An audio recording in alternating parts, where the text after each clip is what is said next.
To get started, my name, again, is Kyle. I'm here with my colleague Mike. Mike is our subject matter expert. He's going to be monitoring the questions.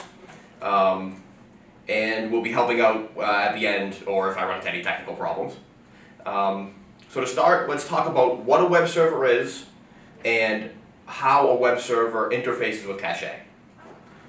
To start, I have this drawing up here. If you ever come into Cambridge, you will see this drawing on many a whiteboard. It's something we explain a lot. When you have a request come into Caché via the web, it starts with some client. This is typically a browser, doesn't have to be though. The browser connects to the web server here. The web server will load some libraries that that is InterSystems, has written, called the CSP Gateway. You'll notice everything up here in blue is things that InterSystems owns. So the web server has to be configured to pass requests onto the CSP Gateway, which then itself needs to be configured to pass this request onto the Caché server. And then everything comes flowing right back. The arrows are pointing one way, but they really probably should be pointing both. So the architecture here is pretty simple, and we're going to go through now a demonstration. It's going to show a very simple but correct and InterSystems supported way to set up an IIS web server. So let me get this moved over to my screen here.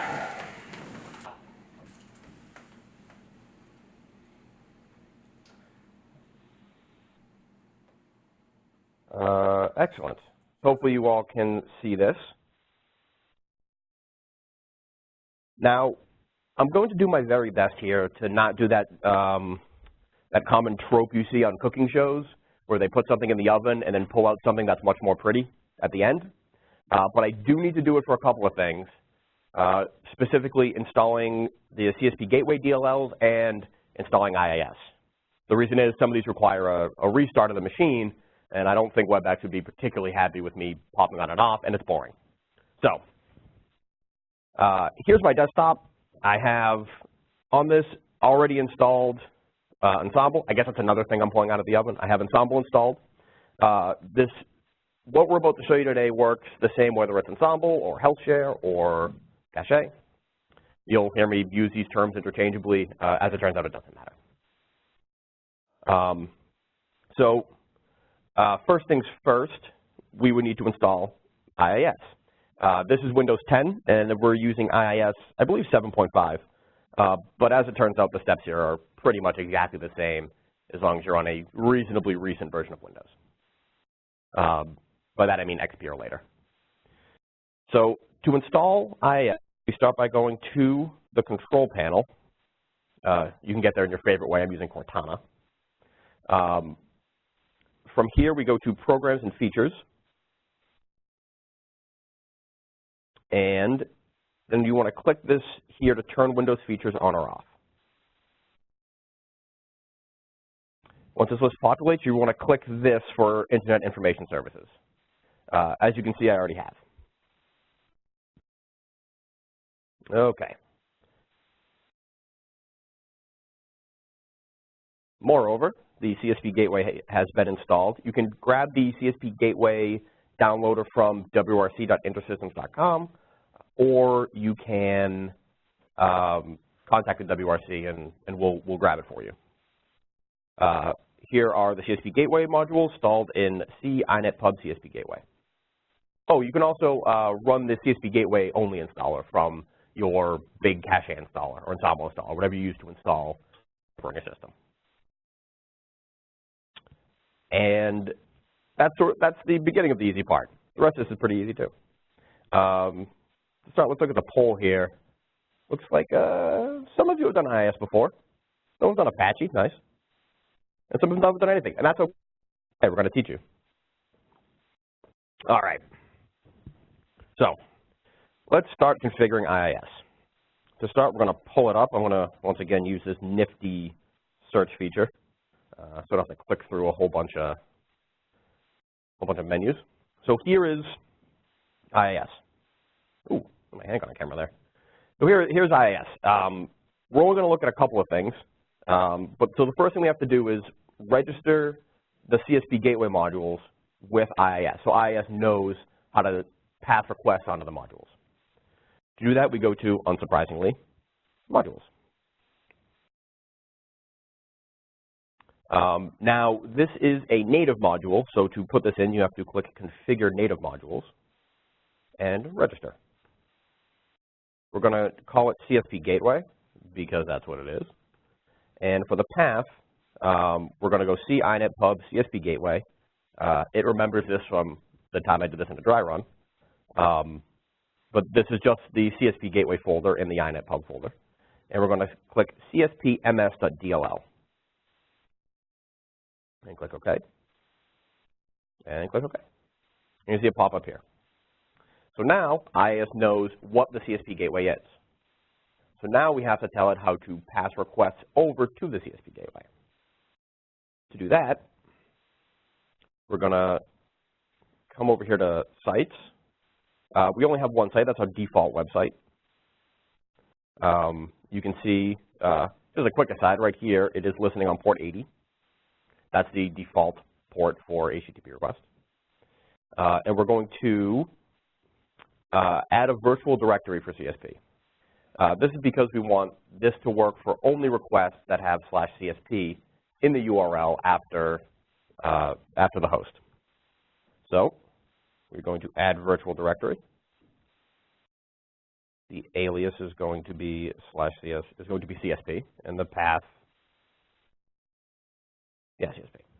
The physical path actually doesn't matter because we're not going to serve any files off of this, but we're going to point it at the CSP Gateway drive anyway, because if we do eventually want to serve static files off of this IIS install, we want it to be in the place we expect. So we're going to go to inet pub CSP Gateway, and OK. So that sets up our virtual directory. Next step is to tell IIS that in this virtual directory to pass requests to the CSP Gateway. So you do this by going to Handler Mappings, and we're going to add a new module mapping. Because everything in the CSP virtual directory is going to be passed off to Caché, we're going to put everything, that is star, into our CSP Gateway module that we just configured. We don't need an executable path, and we're going to call this CSP Gateway mapping. And we'll call it wild, for wildcard mapping. Now, there's a couple of things that trip people up when they do this. This is the first one. If you do have this request restrictions button here, which is new on IIS 7 or 8, you do need to click this and make sure you unclick this invoke handler only if request is mapped to. CSP requests are typically not files or folders, and if you do not uncheck this box, then the CSP Gateway is not able to get the request. IIS won't pass on the request. And then we click OK, and then we click OK. Now you are pretty much done setting up IIS. See, told you guys it was easy. Now we still need to configure the CSP Gateway to talk to Caché, and there's still a handful of gotchas that I just sort of purposely put in here to show some common problems.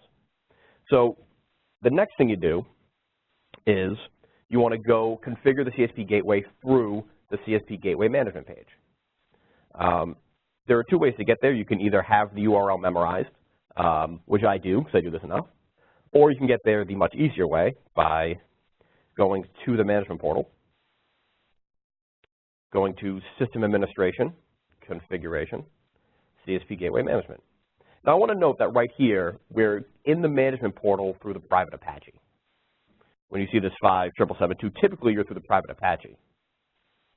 In fact, I'd like to ask another poll question right now for those of you who are hosting applications. We're going to have that pop up if you would be so kind as to answer. So, System Administration Configuration, CSP Gateway Management. This is the CSP Gateway Manager for the private Apache. to get to the CSP Gateway management page for IIS that we're setting up, all we have to do is remove the port. And now we'll go through port 80. So as you can see, we have had this, this hasn't worked.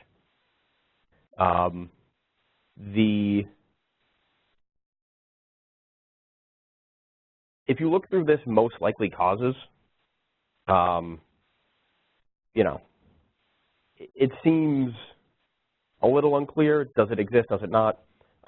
If you look here, the request filtering module tells you that the request is, for some reason, being filtered. This, as it turns out, is a default configuration option for some versions of IIS, and so a lot of people run into it. So I will show you what that is now. If we come to our default website and we look at our request filtering, you can see right here is a bin filter. If we go to edit this, this is a way that IIS has to filter requests based on extensions or HTTP headers, or like in this case, the URL string. In this case, it scans the URL and says if it has /bin/, don't serve it. No, we don't want this, so we're going to remove this. It does not have any adverse effect when connecting to Caché. So we remove that. We will click this again to come back here, and we will attempt to get back to this page. I'm doing this actually through the keyboard. I'm doing Control-Shift-R, which is a cache-less refresh. And look, we've served the page up. In fact, this proves that our IIS configuration is correct. So this is a very quick proof that we've done it correctly. Now, if you see up here in the red, we have two warnings. One can't write to the configuration file. The second can't write to the event log file. So this is the sort of second guy. This is the second piece that that our customers commonly run into, issues that Mike and I frequently deal with. This is because the user that IIS is running as does not have access to the CSP configuration, the CSP Gateway directory. So to fix that, we will come in here and we will go to our CSP Gateway directory. We're going to come back up a level here, and we're going to right-click this folder. We're going to click Properties. We're going to go to Security, and we're going to go to Edit. We want to add a user, and the username is IIS_IUSRS,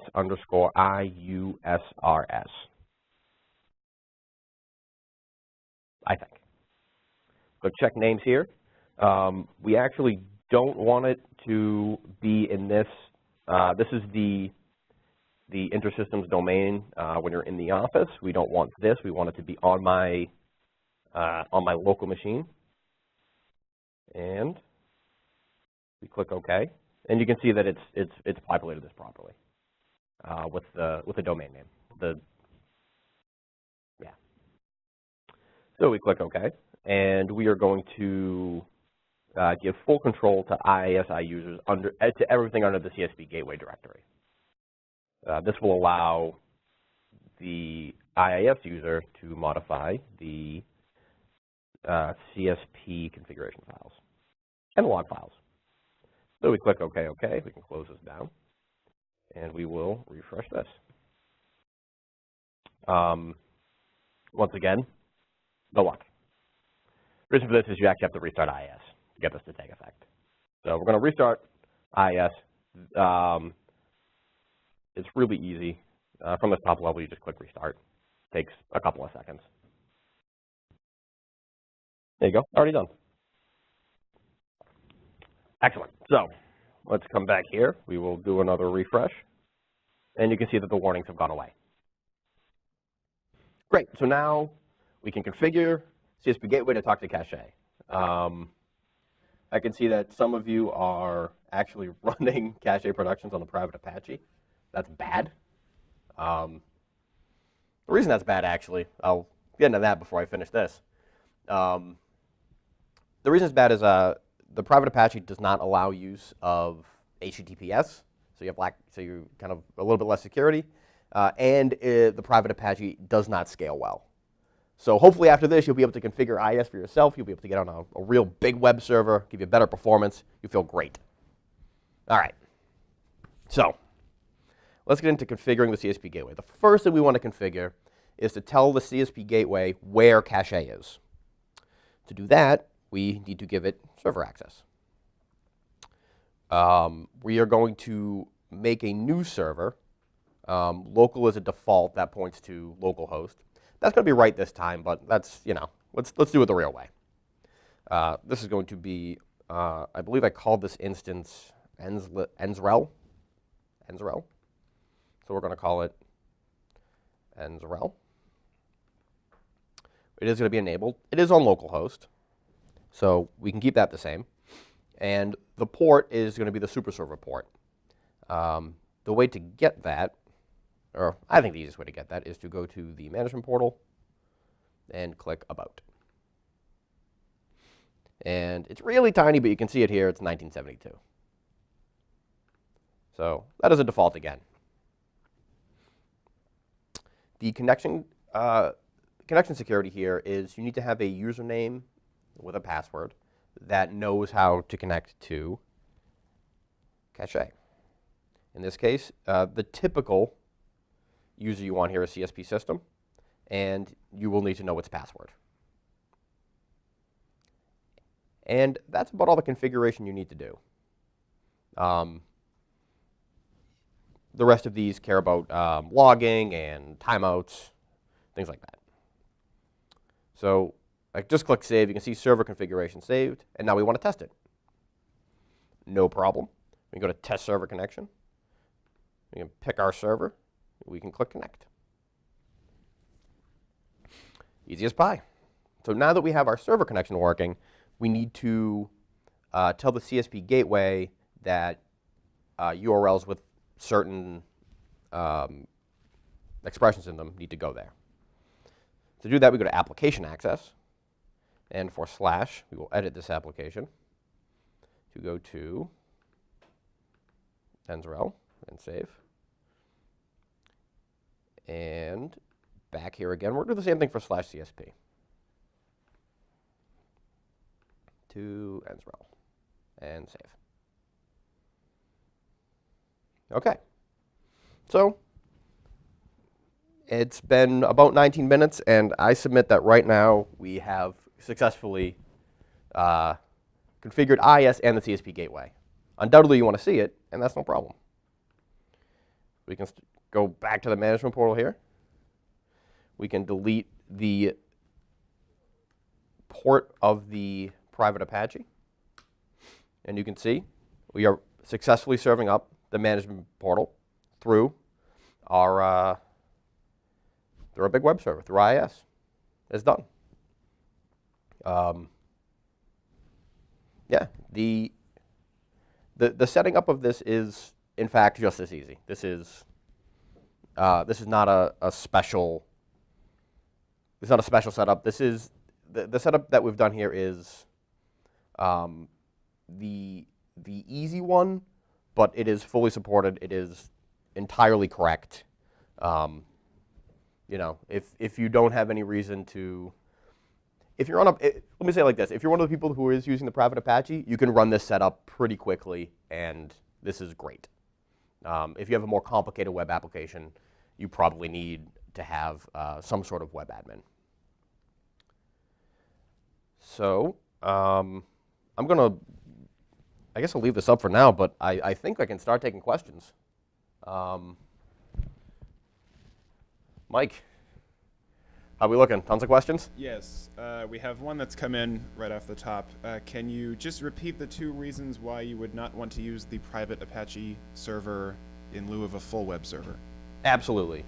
The 2 reasons are there is no released version of the private Apache that supports HTTPS, which means you have no security between the client and the web server.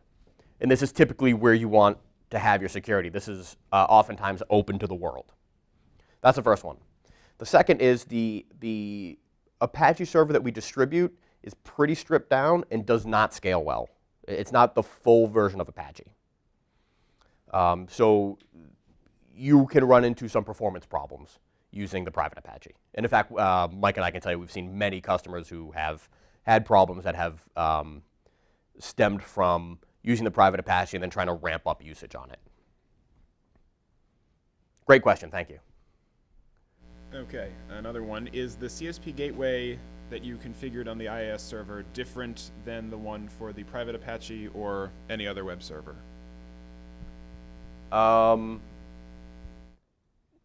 That's a good question because it's kind of subtle. When you configure the CSP gateway, you configure it per web server. So configuring it for IIS is different than configuring it for the private Apache. In fact, I can show you. Excellent. So here is let's see here. So this is our CSP gateway for IIS.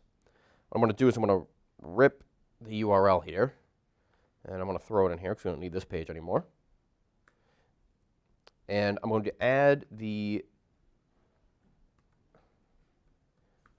private Apache port, and this is the CSP gateway configuration for the private Apache.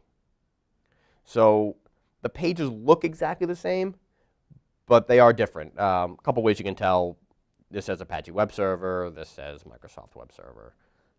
You can see that here in server access, we don't have that server we set up in IIS here. So I guess in summary, the pages are the same, but you're configuring two different things. I hope that answered your question, and I didn't misinterpret it. We've got another one. While you're on the CSP Gateway page on your computer, can you go to the Application Access Yes, I can. screen? Let's do it for IIS here. Yes, and just discuss why the difference between the applications at the top that are in black and the blue applications. Of course, yes. In later versions of the CSP Gateway, I can't remember exactly what version this got introduced. The Gateway and Caché are aware of each other when you set up the server access. So this is the Gateway telling you which applications are defined for the server NZRL. So yeah, this is telling you which ones are defined, and I believe you can actually edit these directly. Oh, you can. Cool, that's good. You shouldn't be able to. Yeah, for the most part, you don't actually have to do anything with these. Sorry, guys, lost my VM for a second. All right, yeah, so these are the web applications defined on the server. That's before the colon.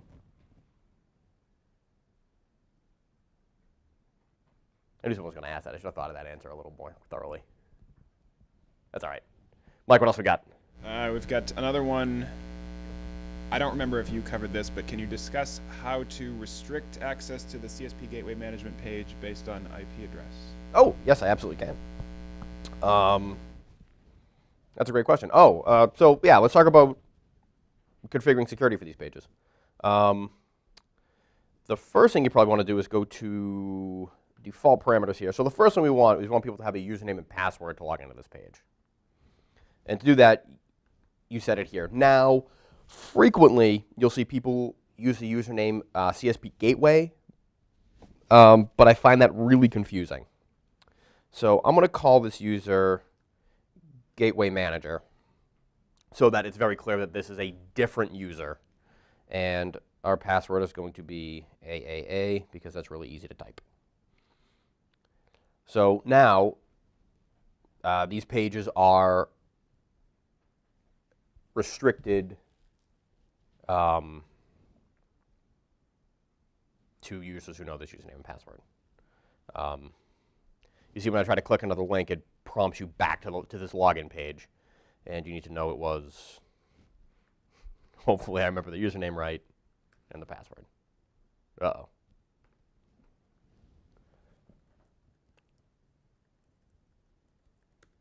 Okay, and once you type the username right, you're good to go. Now, to restrict who has access, right here in the system manager machines, you can put the IP address for machines that you want to have access to these pages. If you want everyone, you can put star dot star dot star dot star. If you only want it to be, one machine, whatever you want to have here. Actually, Mike, do you know this? You can always get there if you're a local host. Yes. Yes, okay. So I can actually save this and it's not going to matter because I'm local to the machine. At the point where you are on the web server box, you can change anything you'd like. The configuration here is all written to, I'll actually show you the file. Go to CSP Gateway. This right here is our CSP INI. And I want to open with Notepad. So everything we're doing on these pages just writes things out to this file. So if you can get on to the web server machine, you can change this file. So you should be able to change these pages, which you can. It was an excellent question. Something I really should have covered. Mike, you got anything else? Yep, one more. Can you talk about the difference between the CSP system Caché user and the account used to secure access to the gateway management? Yes, this is that's a good question, and it's the reason I did not call this CSP system. There are two sets of users in play here. This user is a user you invent solely for accessing these pages. This has nothing to do with the Caché server. You can have this CSP gateway talk to multiple Caché servers, if you'd like. And the user here is only to access these pages. The one that we put into our server access needs to be a user that you would find in your users list. So we use CSP system because that's what we give it there for. So they are wholly different, which is why I strongly recommend when you are setting up security for this page, you pick another username here. But do try to remember what it is. Otherwise, you can get into, it can be a hassle to get back into these pages, which can make things a little troublesome when you need to edit some of your configuration in here. But another really good question. And this is the last one. Okay. We have a few more coming in. Of course. The next question, can you talk about upgrading the CSP gateway independently from the Caché version? Yeah. Actually, updating the CSP gateway is super easy. You can really just drop the DLLs into this folder. And that will work. Alternatively, you can get the CSP Gateway installer, or you can get your full Caché Ensemble HealthShare installer and run the CSP Gateway portion of it. And all that's going to do is replace most of these files. It shouldn't replace your CSP. This is your CSP INI file, this guy here, which has your configuration. But if you want to be really safe about it, you can always just save it off before you do the upgrade. The upgrade is very quick. I think you just need to restart IIS, which, as we saw, is very fast. Moreover, the CSP Gateway modules are backwards compatible down to, I think, about anything anyone's running. I think you can pretty much always be on the latest CSP Gateway version. I wouldn't promise anything when you get down to like the 4.1s or the 3.2s of the world. I haven't looked at that, but as long as you're on a reasonably recent version, you can use the latest CSP Gateway modules. Okay.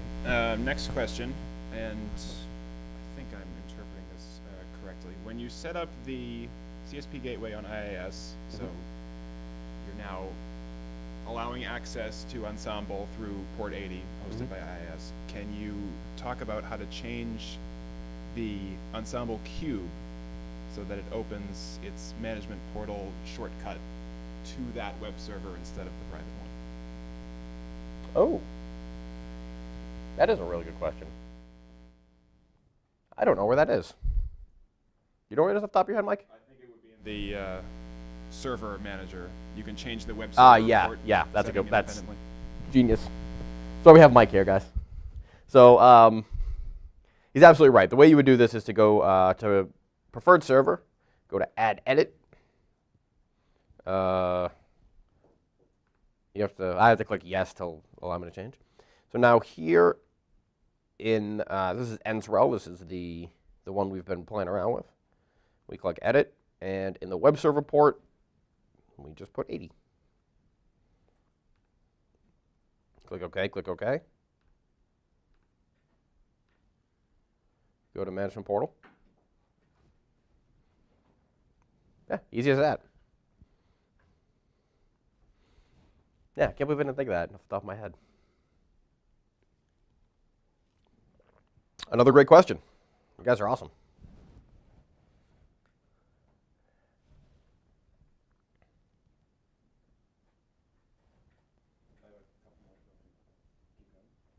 Sure, yeah. Okay.